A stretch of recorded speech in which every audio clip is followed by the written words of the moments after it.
With no hope for a white Christmas, New Jersey is breaking records with its warm weather this holiday season. Hats and gloves are not necessary in towns like Hamilton, where it's 70 degrees.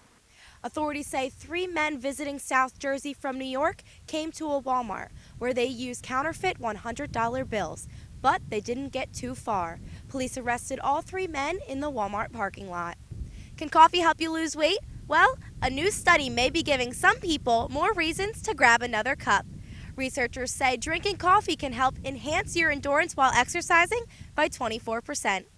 I'm on Main Street in Manayunk, where the 26th annual Manayunk Arts Festival is being held. At just 17 years old, Maya Dawkins has a record-breaking track career at Cherokee High School in Marlton, New Jersey. But last year, she made the biggest decision of her life, to leave it all behind and transition to a male. There were a lot of layers of loss that went along with that. Initial shock and like, oh my gosh, how can like all these pieces fall apart? After 9 months of taking testosterone shots and surgically removing her breast, Maya became Matt. Now Matt is starting his 2nd season with the Cherokee boys track team. The biggest decision was, do I come out and be happy with myself, or do I stay running track and like have a good career? Both Matt and his family agree Cherokee High School has been nothing but supportive through this process, and Matt's new track team was no different, telling Matt they were there for him. Like if anything ever happens, if anyone says anything, we've got your back, and so that's when I felt like I really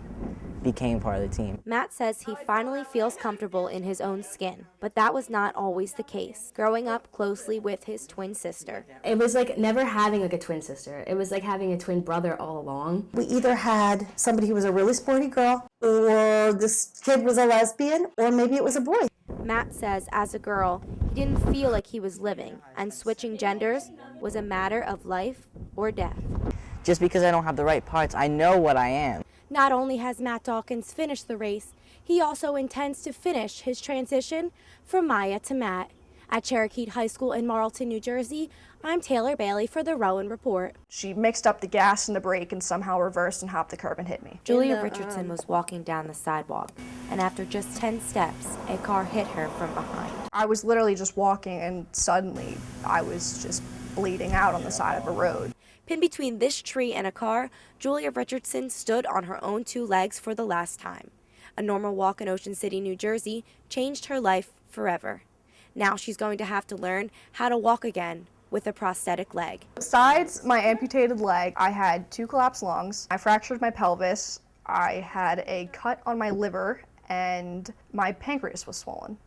Initially, Julia had a hard time adjusting to her new body, which her physical therapist says is normal for amputee patients. Getting used to being okay with not having a leg and then being okay with having a prosthetic. Losing a limb is extremely hard on the body, especially patients who lose their limbs involuntarily. Their nerves are freaking out and they don't have anywhere to go. Their normal place is gone, so that's why the body thinks that their leg is still there.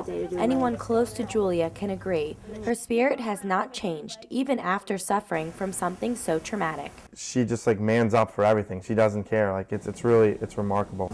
Julia is now walking with her prosthetic leg and says this is just a scratch to her. People have no arms and no legs and they're doing fine, and I'm missing part of one. In Ocean City, New Jersey, I'm Taylor Bailey for the Rowan Report. I'm outside of Rowan University's campus where the Sigma Delta Tau sorority has been suspended. Last week, an alumni reported Instagram and Facebook photos that had leaked online showing 3 girls in blackface. This is all according to Vice President of Student Life, Dean Jones. The sorority was suspended last week on October 22nd, and they were now taken off suspension. They are back on because advocacy groups are asking Rowan University if this is a civil rights violation. The SDT executive director says the pictures did not show any SDT members and was not at an SDT event. They are now suspended until the investigation is complete, and they are not permitted to carry out any of their normal organization duties. Joe Cardona, Vice President of the University Relations, says they are hoping that the Rowan University students are on high alert with Halloween coming up and are choosing their costumes wisely. Thank you, Candace. I'm outside of Mimosa Hall where 21 19-year-olds have been arrested for the possession and the intent to distribute drugs. 10 of them were arrested for Class A narcotics. The police raided the apartment building at 7 o'clock a.m. this morning, and they found LSD, MDMA, and marijuana. Moments ago, Deputy Chief Carl Hausman held a press conference in Bosworth Hall and announced that the arraignment will be at 12 o'clock tomorrow in Woodbury. Hausman also said the videos used on the body cameras that the police wear can be used in the trial. Some students are asking for the footage because they say it will help them clear their names from this crime. The 19-year-olds have kept their names secret, and they will continue that way for the rest of the trial.